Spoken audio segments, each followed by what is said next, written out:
Olá, estamos aqui para mais um vídeo do projeto Falando em Cardiologia, da Sociedade Brasileira das Ligas de Cardiologia. Hoje a gente vai falar aqui sobre espiritualidade, a relação com a doença cardiovascular.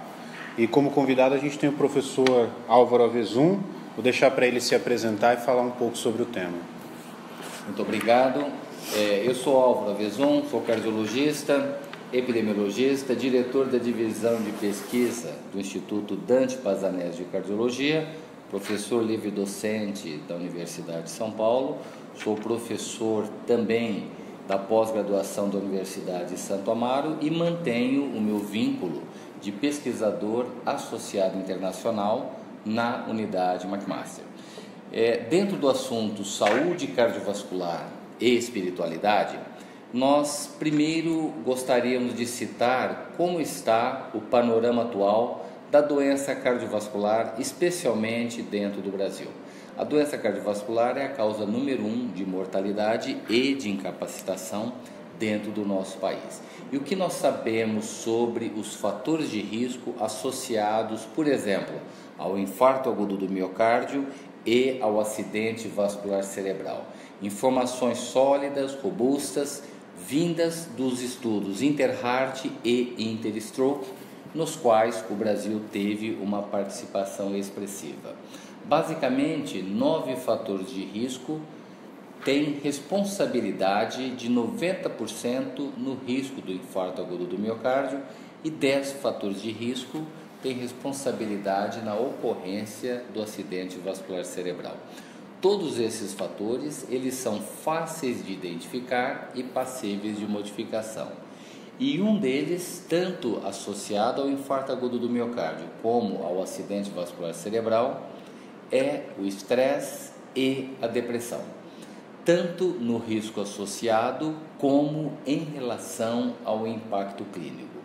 Isso faz com que nós passemos a observar que temos outros fatores não tão bem estabelecidos, não tão bem avaliados, que estão associados à ocorrência da doença cardiovascular.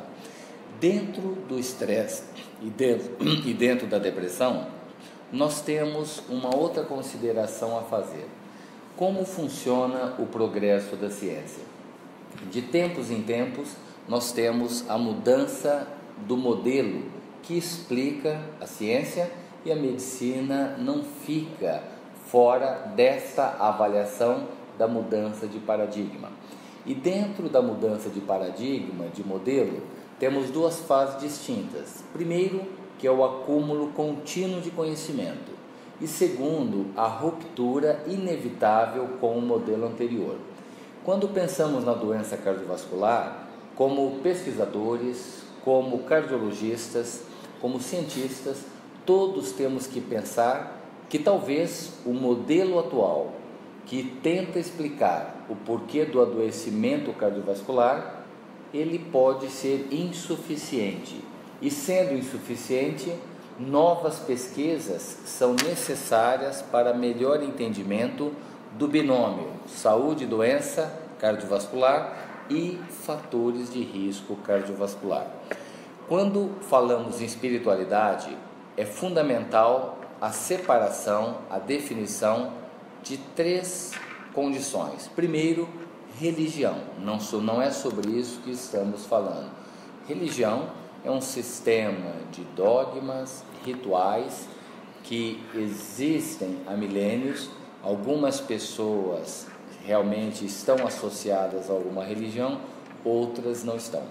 Religiosidade é o quanto o indivíduo que tem uma religião tem uma observação aos preceitos dessa religião, como, por exemplo, a frequência que o indivíduo vai a um determinado culto, independente de qual seja, ou a leitura de textos associados a essa religião.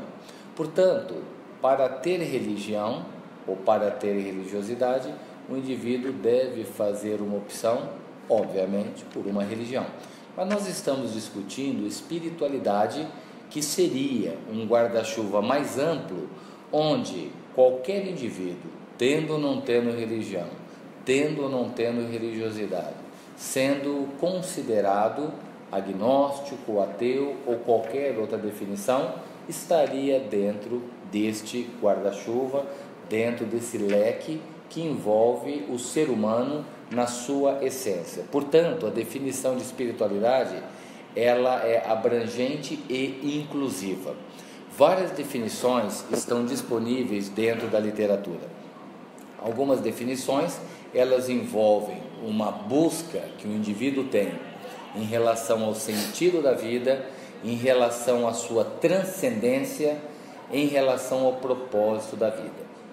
E dentro desta definição, o que pode ou não levar a alguma observação ligada à religião ou religiosidade. Mas isso não implica absolutamente em religião ou religiosidade. Uma outra possibilidade é quando nós avaliamos o conjunto das nossas ações, reações e os sentimentos na vida de relacionamento que temos dentro do ambiente familiar, dentro do ambiente de trabalho e dentro do ambiente da sociedade. Todos os indivíduos, não importa qual o país, qual a etnia, qual a região geográfica ou até eventualmente qual a religião ou religiosidade desse indivíduo.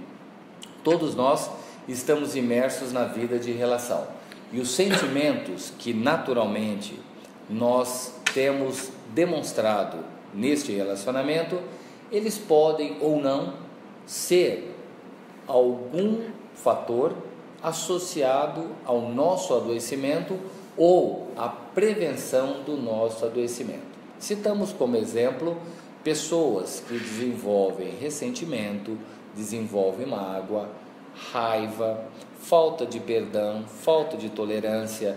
Todos esses sentimentos, alguns eu diria sentimentos edificantes ou sentimentos que caracterizam um enfrentamento positivo da vida de relacionamento e outros um enfrentamento negativo. Então, o desafio que a ciência tem neste momento é tentar estudar estes sentimentos que compõem a definição de espiritualidade, se eles se encontram ou não na causalidade, na gênese da ocorrência de doenças cardiovasculares. Claro que isso pode ser derivado para a oncologia ou para qualquer outra especialidade médica, mas nós estamos dizendo particularmente na cardiologia e as doenças cardiovasculares. O que nós temos de conhecimento atual? A literatura é bem abundante sobre o tema espiritualidade e certamente na atualidade nós temos quase 10.000 citações e trabalhos já publicados no PubMed. Portanto, a questão de informação sobre espiritualidade e adoecimento está plenamente disponível no banco de dados do PubMed. É uma questão de atualização do indivíduo conhecer ou não conhecer o tema em questão. Quanto ao resumo, o que nós temos de sugestão preliminar da literatura? Escalas são instrumentos limitados, mas eles tentam traduzir uma determinada avaliação.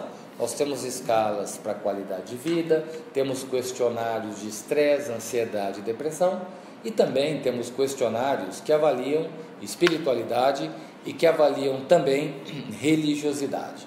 A somatória desses questionários na atualidade aponta que indivíduos que têm maior espiritualidade ou maior religiosidade, esses indivíduos eles têm maior controle pressórico, menor risco cardiovascular e têm um achado interessante por meio de uma revisão sistemática que mostra, por meio de uma análise muito bem ajustada, que indivíduos com maior espiritualidade e ou religiosidade, eles têm menores taxas de mortalidade.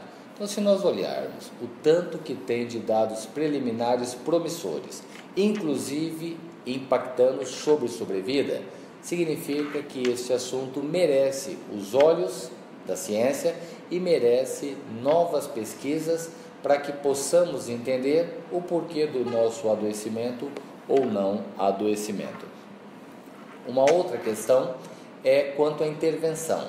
Será que nós podemos preparar elaborar um projeto de pesquisa onde a nossa intervenção, do mesmo jeito que temos intervenções terapêuticas com medicamentos ou intervenções percutâneas ou cirúrgicas, será que temos condições de termos uma intervenção baseada em espiritualidade e, portanto, a intervenção ela tem como objetivo nós modularmos para melhor valores morais.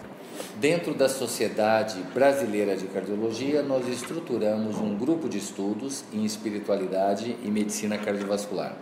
Esse grupo de estudos tem por objetivos principais divulgação científica no tema espiritualidade e medicina cardiovascular, como também a condução de pesquisas para fornecer um corpo de evidências científicas que possa aprimorar a prática clínica em cardiologia. O segundo ponto importante tem a ver com as ligas de espiritualidade que cada vez mais as escolas médicas estão constituindo. O que é importante porque o estudante de medicina ele tem necessidade de capacitar-se em diversas áreas, como por exemplo medicina baseada em evidências, cardiologia e também espiritualidade.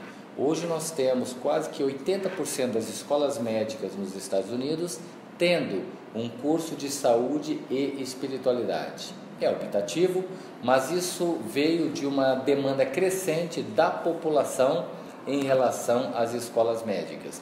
Portanto, nós temos ligas de cardiologia, ligas de medicina baseada em evidência e ligas de espiritualidade e saúde fundamental dentro da graduação médica. E de preferência que a maior parte das escolas médicas em nosso país possam oferecer o curso de saúde e espiritualidade para melhor qualificação e capacitação do médico dentro desse novo paradigma que pode, dependendo das informações da pesquisa, mostrar informações adicionais para a compreensão do fenômeno do adoecimento da sociedade, particularmente dentro da nossa apresentação agora sobre medicina cardiovascular, doenças cardiovasculares ou a cardiologia. Portanto, entender todas as dimensões do ser humano, conduzir pesquisas que possam envolver todas essas dimensões, nós teríamos condições de fornecer saúde mais abrangente e de uma maneira mais integral para a sociedade, especialmente porque doença cardiovascular, apesar dos avanços, nós ainda temos uma longa estrada a percorrer para implementarmos o conhecimento existente e para atuarmos em prevenção cardiovascular. Isto passa pelos fatores emocionais, fatores associados à espiritualidade, onde há necessidade de pesquisas adicionais. Em assim conduzindo, nós estaremos reduzindo o ônus da doença cardiovascular em nosso país e claro que isso tem abrangência regional na América Latina e obviamente global para que a sociedade tenha menores taxas de eventos cardiovasculares. Queria agradecer aqui o professor Álvaro pelas palavras. A gente vai deixar os links para que você possa seguir a sociedade nas nossas mídias sociais. Se a sua liga ainda não faz parte, a gente vai deixar o link para que você possa se cadastrar e fique atento nos próximos vídeos. Obrigado. Muito obrigado.